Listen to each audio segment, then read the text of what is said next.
Hi. So when an AI system takes a decision that ruins your life, whom do you sue? In one jurisdiction, the law enforcement agencies actually implemented a facial recognition system using artificial intelligence.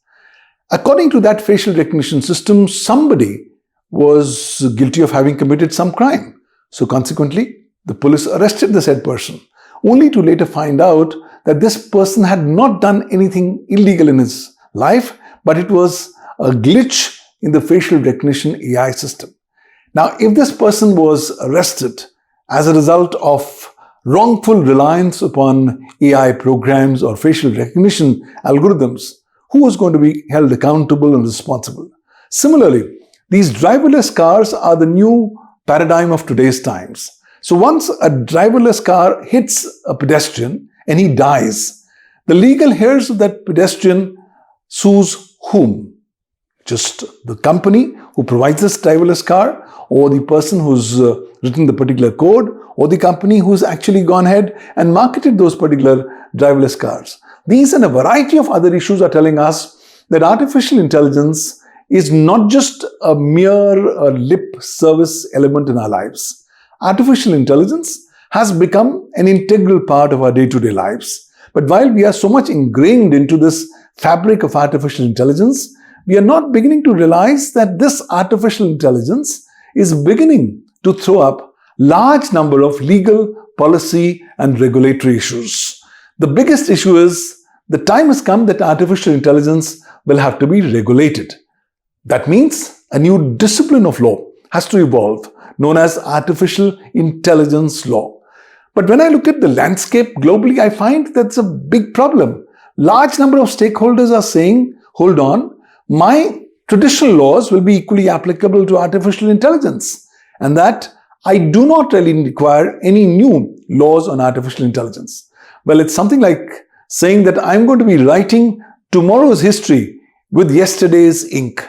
You're actually trying to deal with the 21st century challenge by using a paradigm which is from the 19th century. Clearly, that's not going to work, primarily because while artificial intelligence is evolving at the speed of light, law is only evolving at the speed of government. That being so, the need has come absolutely essential that the stakeholders must come together and start addressing these fundamental legal nuances pertaining to artificial intelligence. But then, what's the biggest problem today? The biggest problem is that artificial intelligence is not yet legal in the world. There's not a single law anywhere in the world which has gone ahead and granted legal recognition or legal personhood to artificial intelligence. That means I cannot sue artificial intelligence as a legal entity, which further means that I can only sue artificial intelligence through some company, some coder, some other platform which is marketing, handling, or processing such artificial intelligence algorithm. But the bigger problem is that artificial intelligence today represents a black box. It's completely opaque. You have no idea of what's going inside the black box. Ask any coder who has coded an AI program to tell us how the program works or how it makes a decision. And the coder often says that I do not know and I can't even tell you. If that's the position, there's a huge need for us to recognize that artificial intelligence will have to be explainable. You will have to be transparent. So you cannot unleash artificial intelligence as a black box and tell to people, use it at your own peril. And should some harm call upon you or be falling on you, the AI is not going to be responsible. I think in the eyes of law, opacity is not just only a feature, it's a weapon of ammunition in the hands of the AI algorithm creators. And that's the reason why there's growing calls across the world that artificial intelligence must be transparent, must be explainable, must be accountable, and must also be ethically efficient, to say the least. But when I look at the global scenario across the world, I find a different, diverse picture. First and foremost, only very few countries across the world have come up with a dedicated law on artificial intelligence. These countries include European Union, China, South Korea, Japan, Hungary, El Salvador, and now even California. But the fact remains is that the majority of other countries don't have dedicated laws on artificial intelligence. They are still banking upon their traditional cyber laws to deal with the distinctive challenges thrown up by artificial intelligence. That, of course, is an amalgamation of an approach that's not going to work. Hence, let's look at what the laws across the world are telling us. When I look at the European Union AI Act, I find it's one of the most advanced legislative approaches on artificial intelligence, though not very perfect. Why? Because it's based on risk-based classification of artificial intelligence. It identifies various AI programs based on the risks that they are actually posing to humans per se. More significantly, it also stipulates fines for service providers and stakeholders who do not comply with the mandatory provisions of the EU AI Act. Some portions of the EU AI Act have already come into force, while others are going to be coming in shortly. But while the European Union represents one particular model of AI regulation, I want to take you over to China. China represents a new model of artificial intelligence regulation, which is regulating from the top down. The central administration in China is very clear. You want to do anything pertaining to artificial intelligence in China, you'll have to comply with Chinese laws. You'll have to first submit your algorithms to the concerned administration, and only once it's approved will you be in a position to go ahead and offer the same. Needless to say, you'll also have to share your data with Chinese authorities.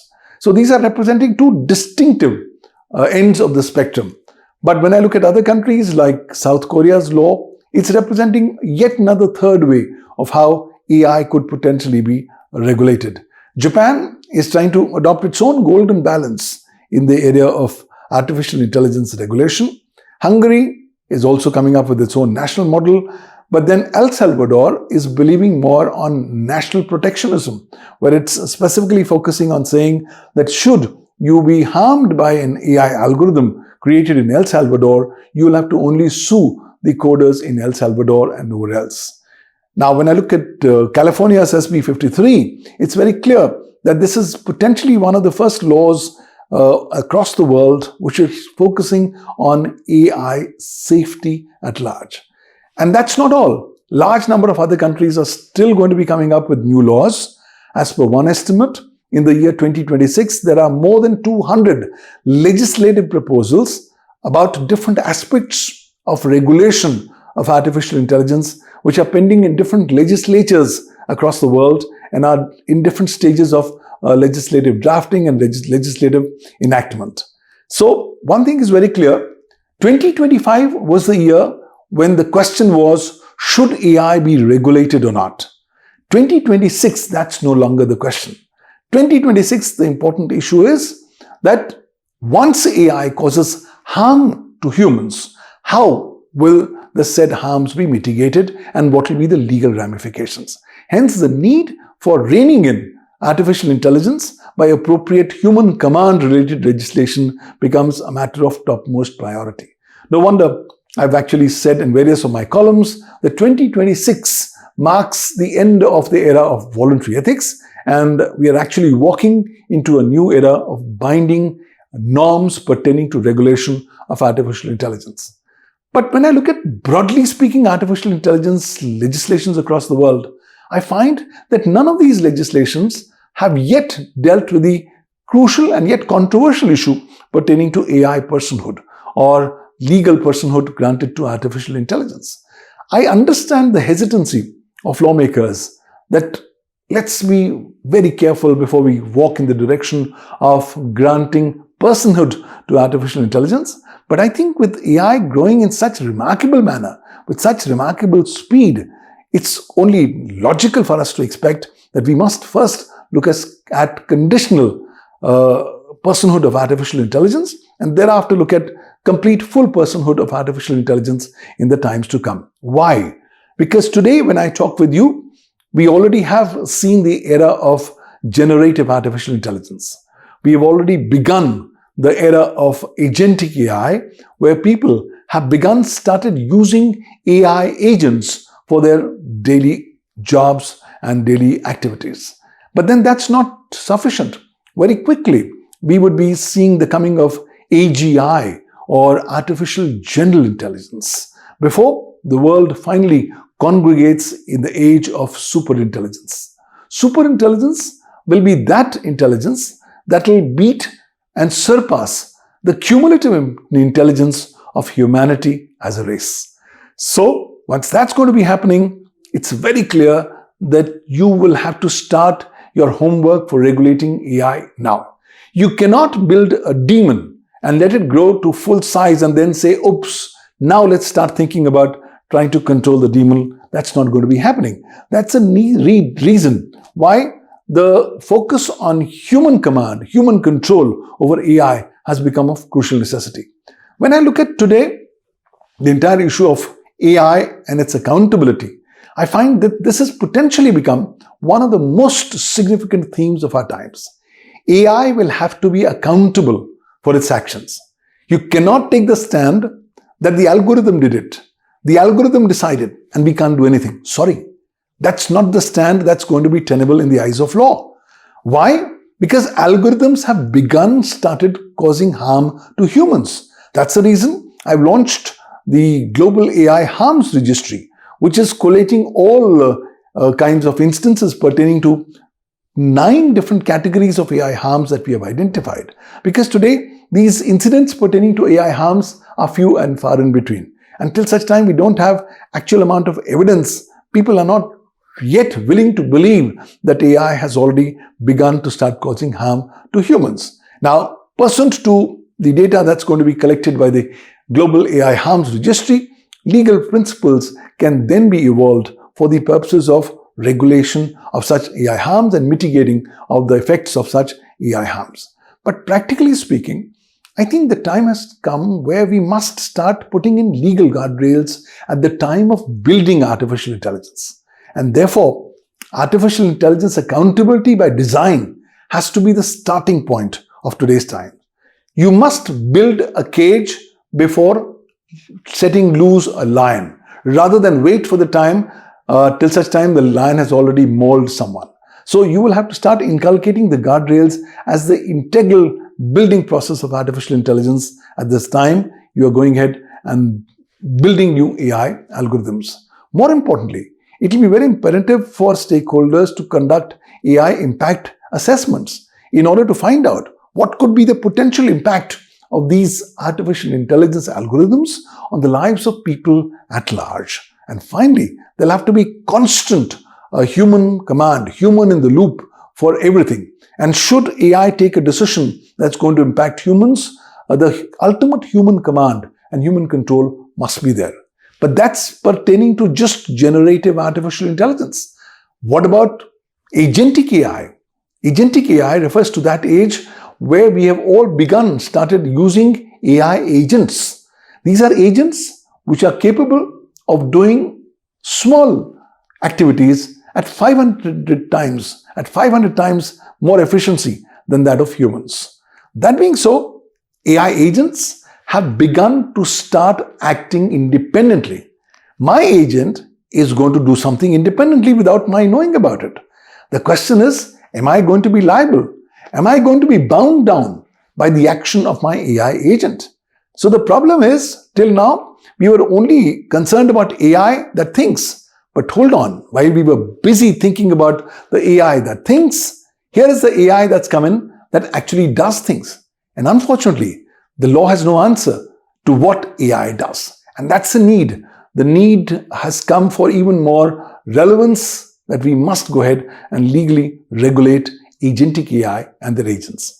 It's this particular areas which are of topical importance in today's times, and I find that legislations across the world have not started working in this regard.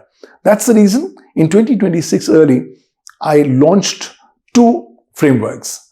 The Duggal AI Accountability Framework 2026, which talks about various legal constitutional provisions and principles which can be used by lawmakers in order to make AI more accountable. In fact, the AI Accountability Framework 2026 is a virtual template for any policymaker anywhere in the world to go ahead, pick up the relevant legal principles and come up with their own national legislations to deal with accountability of artificial intelligence. In March 2026, I launched the Duggal Global Agentic AI Liability Framework. This is the world's first agentic AI liability framework where I've looked at various legal principles, including new legal postulations, which must be kept in mind by lawmakers as they go in the direction of trying to subscribe liability to AI agents for actions done by them. And I'm finding one thing is very clear. Existing law is completely inadequate to deal with these new challenges, particularly even the law of torts per se. So even in the Duggal Global Agentic AI Liability Framework, I've stipulated about more than a dozen plus new legal theories and legal principles which I've evolved, which must be kept in mind as we go in the direction of trying to go ahead and make AI agents more accountable and more liable as we go forward. In addition, I've been working quietly in this area of artificial intelligence legal jurisprudence, and I can tell you, as a student of artificial intelligence law, as somebody who's practiced 37 years of legal practice at the Supreme Court, as someone who's authored 203 books on cyber law, cybersecurity law, artificial intelligence law over the last 3 decades, I still find myself as a student. Because the more I read, the more I learn, the more I get to realize that the little I know. And that's a particularly new, overwhelming phenomenon and experience that artificial intelligence brings to you as a person.